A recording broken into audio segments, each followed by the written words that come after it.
আসসালামু আলাইকুম, সবাই কেমন আছেন? চলে আসলাম আজকে দ্বিতীয় পার্ট নিয়ে পদ্মজা গল্পের। আমি পদ্মজা, লিখেছেন ইলমা বেহরোজ, কণ্ঠে আমি রাবিয়া আক্তার দোলা। চলেন তাহলে শুরু করা যাক। বাড়িটা মোড়ল বাড়ি নামে পরিচিত। পদ্মজার দাদার নাম ছিল মিয়াফর মোড়ল। তিনি গ্রামের একজন সম্মানিত লোক ছিলেন।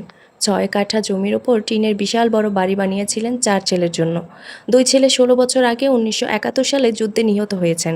দুজনেই টকবকে যুবক ছিল, আর একজন 8 বছর বয়সে কলেরা রোগে গত হলো। বাকি রইল মোর্শেদ মোড়ল। বর্তমানে এই বাড়ি মোর্শেদের অধীনে, যদিও তিনি থাকেন না সব সময়। পুরো বাড়ির চারপাশে জুড়ে গাছগাছালি, বাড়ির পিছনে নদী। রাত 9টা বাজলেই পরিবেশ নিশুতি রাতের রূপ ধারণ করে। রাতের এই নির্জন প্রান্তর ঝিঝি পোকার ডাকে ছেয়ে গেছে। ঝিঝি পোকার সাথে পদ্মজার ভাঙা কান্না মিলেমিশে ভৌতিক পরিবেশের সৃষ্টি করেছে। মনে হচ্ছে কোনো আত্মা তার ইহজীবনে না পাওয়া কোনো বস্তুর শোকে এমন মরা সুর ধরেছে। হেমলতা পদ্মজাকে টেনে পাশে বসান। পদ্মজার ডান হাতের উল্টো পাশ দিয়ে চোখের জল মুছে হেমলতাকে বলল, মামা সৌদিতে যাওয়ার আগের দিন আমাদের সবার দাওয়াত ছিল না নানা বাড়ি? খালামণি, ভাই বোনেরা এসেছিল। সেদিন ঢাকা থেকে যাত্রার লোক আসছিল স্কুলে, মনে আছে আম্মা? আছে। উঠোনে ধপ করে একটা আওয়াজ হয়। হেমলতা পদ্মজা কেঁপে উঠল। পূর্ণা প্রেমা দরজায় কান পেতে রেখেছিল মা বোনের কথা শুনতে। হুট করে কিছু পড়ে যাওয়ার আওয়াজ হওয়াতে দুজন ভয় পেয়ে যায়। দরজা ঠেলে হুড়মুড়িয়ে রুমে ঢুকে পড়ে। হেমলতা বড় মেয়ের সাথে গোপন বৈঠক ভেঙে দ্রুত পায়ে বারান্দায় এসে দাঁড়ান। উঠানে বিদ্যুৎ নেই। হারিকেন জ্বালান। পিছনে 3 মেয়ে এসে দাঁড়িয়েছে। একজন মায়ের 3 মেয়ে নিয়ে একা এত বড় বাড়িতে বাস করাও যুদ্ধ বটে। হেমলতা গলা উঁচিয়ে প্রশ্ন করলেন, কে কে ওখানে? আমি। চিরপরিচিত এই কণ্ঠ চিনতে হেমলতার বিড়ম্বনা হলো না।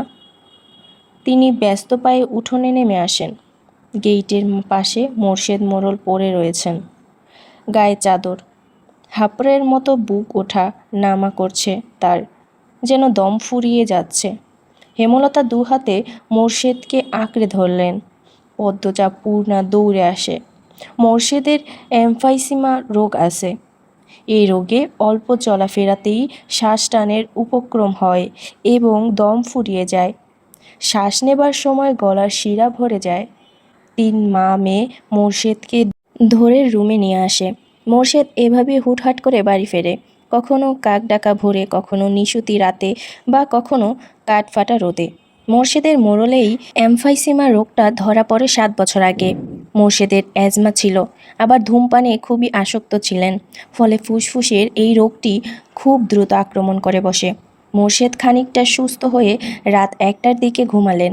পূর্ণা প্রেমা রুমে গিয়ে শুয়ে পড়েছে। পদ্মজা বারান্দার রুমে ঝিম মেরে বসে আছেন। জানালার বাইরে চোখের দৃষ্টি, জ্যোৎস্না গলে গলে পড়ছে। কি সুন্দর দৃশ্য! পদ্মজার মন বলছে, মা আসবে তার খোঁজে, পুরোটা ঘটনা শুনতে আসবেই। সত্যি তাই হলো। কিছুক্ষণ পরই হেমলতা আসলেন। আম্মা, বাতিটা নিভিয়ে দাও, বলল পদ্মজা, কণ্ঠ কাঁদে নামানো। হেমলতা বাতি নিভিয়ে পদ্মজার পাশে বসেন। পদ্মজা তৈরি ছিল, তবুও অপ্রস্তুত হয়ে পড়ে। খুব অস্বস্তি হচ্ছে। সে গোপনে দীর্ঘশ্বাস ছাড়ল। পদ্মজা তখন 4র্থ শ্রেণীর ছাত্রী, বয়স 10 ছিল।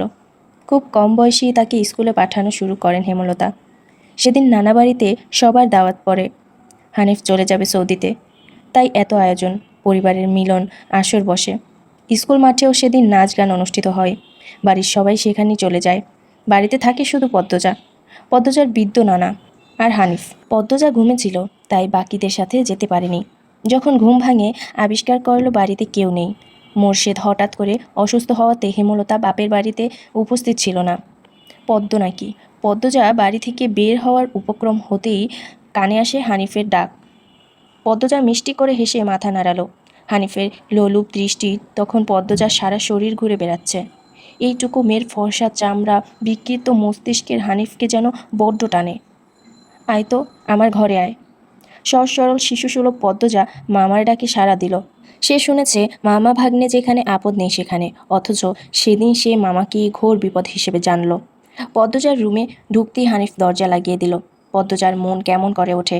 হানিফের অদ্ভুত চাউনি আর দরজা লাগানো দেখে হানিফ কুৎসিত অঙ্গভঙ্গি প্রদর্শন করতে থাকে। পদ্মজার দেখতে খুব খারাপ লাগছে, ভয় করছে। এদিকে আয়, তোর লগে গল্প করি। হানিফ বিছানায় বসে পদ্মজাকে কাছে ডাকে। পদ্মজা কাছে যেতে সংকোচ বোধ করে। হানিফ পদ্মজার ডান হাতে ধরে টেনে কোলে বসায়। তুই জানোস তুই যে সবার থাইকা বেশি সুন্দর? হানিফের প্রশ্ন পদ্মজার কানে ঢুকে নেই। সে মোচড়াতে থাকে হানিফের কোল থেকে নামার জন্য। আপত্তিকর স্পর্শগুলা পদ্মজার খুব খারাপ লাগছে, কাঁদতে ইচ্ছে হচ্ছে। মোচড়াস ক্যান্ডে ছেড়ি, শান্তিমতো বইয়া থাক। মামা মেলা থেইকা সাজনের জিনিস কিনা দিমু। হানিফ শক্ত করে 2 হাতে ধরে রেখেছে পদ্মজাকে। পদ্মজা কিছুতেই নামতে পারছে না। মামা, আমি চলে যাব, কাঁদো কাঁদো হয়ে বলল পদ্মজা। কই যাবি? মামার দাঁড়ে থাক, বলল হানিফ। হানিফের শক্তপোক্ত হাতের স্পর্শগুলো শুধু অস্বস্তি দিচ্ছে না, স্পর্শকাতর জায়গাগুলো ব্যথায় বিষিয়ে উঠেছে। পদ্মজা কেঁদে ওঠে, ভেজা কণ্ঠে বলল, বাড়ি যাব আমি, ব্যথা পাচ্ছি মামা। হানিফ হাতের বাঁধন নরম করে আদুরে গলায় বলল, আচ্ছা, আর ব্যথা দিতাম না, কান্দিস না। পদ্মজা চট করে কোল থেকে নেমে পড়ে। হানিফকে তার আজরাইল মনে হচ্ছে। মায়ের কাছে সে আজরাইলের অনেক গল্প শুনেছে। আজরাইল যখন জান নিতে আসবে তখন শরীরে খুব কষ্ট অনুভব হবে। এই মুহূর্তে যেন ঠিক তেমনই অনুভূতি হলো। তাহলে তার হানিফ মামাই আজরাইল? পদ্মজা দরজা খুলতে পারবে না, তাই হানিফকে ভীতি কণ্ঠে অনুরোধ করলো, মামা দরজা খুলে দাও। কেন? আমি তোরে যাইতে কইছি? হানিফের কর্কশ কণ্ঠের ধমকে পদ্মজা ভয় কেঁপে উঠল। তার চোখ বেয়ে জল পড়তে থাকে। হানিফ পদ্মজাকে জোর করে কোলে তুলে নেয়। পদ্মজা কাঁদছে, তার খুব ভয় লাগছে। বারবার বলছে, মামা আমি বাড়ি যাব। হানিফের তাতে বিন্দুমাত্র ভ্রুক্ষেপ নেই। বাড়িতে কেউ নেই। বৃদ্ধ সৎ বাবা কানে শোনে না। পদ্মজা হানিফকে কিল ঘুষি দিতে থাকে, সেই সাথে জোরে জোরে কান্না শুরু করে। এভাবে কাঁদলে পাশের বাড়ির যে কেউ চলে আসবে। হানিফের রক্ত টকবক করছে উত্তেজনায়। সে দ্রুত ওড়না দিয়ে পদ্মজার মুখ হাত পা বেঁধে ফেলল। পদ্মজার 2 চোখের পানি হানিফের চোখে লাগেনি। হানিফ ভীষণ আনন্দ পাচ্ছে, পৈশাচিক আনন্দ পাচ্ছে। সে সিগারেট জ্বালায়। খুব আনন্দ হলে তার সিগারেট টানতে ইচ্ছে হয়। সিগারেট টানতে গিয়ে মাথায় আসে নৃশংস ইচ্ছে।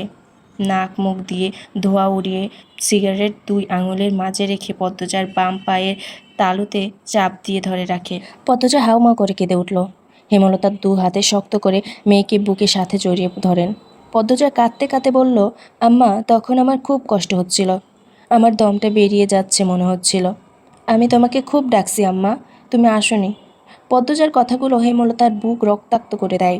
এ যেন 1971 সালে পাকিস্তানিদের নৃশংসতা। নিজের চোখে তিনি দেখছেন পাকিস্তানিদের নিষ্ঠুরতা। হানিফ আর তার দেখা অত্যাচারী পাকিস্তানিদের মধ্যে কোনো তফাতই নেই। হেমলতা নির্বাক বাকরুদ্ধ। শুধু অনুভব হচ্ছে তার বুকে পড়ে আদরের পদ্মজা হাউমাউ করে কাঁদছে, সর্বাঙ্গ যেন কাঁপছে। হানিফকে ক্ষত বিক্ষত করে দিতে হাত নিষ্পিস করছে। সেদিন একটুর জন্য পদ্মজা ধর্ষণ হয়নি। বাড়িতে সবাই ফিরে এসেছিল। পদ্মজা পুরা স্থানে যন্ত্রণা সহ্য করতে না পেরে অচেতন হয়। বাকিটুকু আর পদ্মজাকে বলতে হয়নি, হেমলতা জানেন। পদ্মজার গা কাঁপিয়ে জ্বর আসে। 21 দিন বিছানায় ছিল। ততদিনে হানিফ দেশ ছেড়ে চলে যায়। পদ্মজা ভয়ে লজ্জায় ঘটনাটি কাউকে বলেনি। পায়ে পোড়া দাগ দেখে যখন হেমলতা প্রশ্ন করেছিল পা এমনভাবে পুড়ল কী করে, পদ্মজা সহজভাবে জবাব দিয়েছিল, চুলার কাছে গিয়েছিলাম, চুলার লাকড়ির আগায় পা লাগছিল। কথাটা পদ্মজা সাজিয়েই রেখেছিল, সাথে অনেক যুক্তি, তাই মিথ্যে বলতে একটুও কাঁপেনি। পুরো ঘটনাটা পদ্মজার বুকে তাজা হয়ে আছে। এই 6 বছরে লুকিয়ে কতবার কেঁদেছে সে। সব সময় চুপ করে কোথাও বসে থেকেছে। হেমলতা মেয়ের নিশ্চুপতা দেখে মাথা ঘামাননি, কারণ পদ্মজা ছোট থেকেই চুপচাপ ছিল। কিন্তু আজ হেমলতার খুব আফসোস হচ্ছে, নিজেকে অপরাধী মনে হচ্ছে। তিনি ভেবেছিলেন তার 3টা মেয়েই তার কাছে খোলা বইয়ের মতো, চাইলেই পড়া যায়। বিশেষ করে পদ্মজাকে বাড়ির পিছনের নদীর বুক দিয়ে তরতর করে বয়ে যাওয়া স্বচ্ছ টলটলে পানির মতো মনে হতো, যার জীবনে অস্বচ্ছ বলতে কিছু নেই, সবই সাদামাটা সহজ সরল। অথচ পদ্মজার জীবনই কত বড় দাগ ঝলঝল করে জ্বলছে, কত বড় ঘটনা লুকিয়েছিল। মেয়েরা কথা লুকিয়ে রাখার সীমাহীন ক্ষমতা নিয়ে জন্মায়। কথাটি নিজের মেয়েদের দেখে মাথায় আসেনি। পদ্মজা শান্ত হলে হেমলতা বললেন, পাটা দেখি। পদ্মজা পা বিছানায় তুলল। হেমলতা পদ্মজার পা কোলে নিয়ে পোড়া দাগটা দেখেন মনোযোগ দিয়ে। রক্ত টকবক করে ওঠে, রন্ধ্রে রন্ধ্রে হিংস্রতা যেন লুটোপুটি খাচ্ছে। এই পোড়া দাগ হানিফের রক্ত দিয়ে মুছব। কথাটি কত সহজ করে বলেছেন হেমলতা, তবুও পদ্মজা কেঁপে উঠল। কি যেন ছিল কথাটিতে। শরীরের পশম দাঁড়িয়ে পড়ে হেমলতার বারান্দার রুম ছেড়ে বড় ঘরে ঢুকেন। মিনিট কয়েক পর রামদা ছুরি হাতে নিয়ে উঠোনে যান। উঠোনের একপাশে শক্ত পাথর আছে। ছুরিটা পাথরে ঘষতে থাকলেন সাবধানে। ঘষতে ঘষতে পাথর গরম হয়ে আগুনের স্ফুলিঙ্গ দেখা যায়, মানে ধার হয়ে গেছে। পদ্মজা বারান্দা থেকে দেখছে। অজানা আশঙ্কায় তার বুক কাঁপছে। হেমলতা বারান্দা পেরিয়ে রুমে ঢুকতে যাবে তখন পদ্মজা উৎকণ্ঠিত গলায় ডাকলো, আম্মা। আন্নার চাচার এক মেয়ে নিখোঁজ শুনেছিস বড়দের মুখে? সেই মেয়ের ধর্ষক হানিফ। ধর্ষণের পর পুঁতে ফেলেছে। অলন্দপুরের এই একটা মানুষই এতটা নৃশংস। আমি তখন ঢাকা পড়তাম। বাড়ি এসে জানতে পারি ঘটনা। আম্মার অনুরোধ আর কান্নায় আমি সেদিন মুখ খুলিনি। এত বড় পাপ চেপে যাই। সেই শাস্তি আমি ধীরে ধীরে পাচ্ছিলাম। আজ পুরোপুরি পেয়ে গেলাম। আমার পাপের শাস্তি শেষ হয়েছে। হেমলতা কথা শেষ করে জায়গা ত্যাগ করলেন। কি ধারালো প্রতিটি বাক্য! হেমলতার মুখ দিয়ে যেন আগুনের স্ফুলিঙ্গ বের হচ্ছে।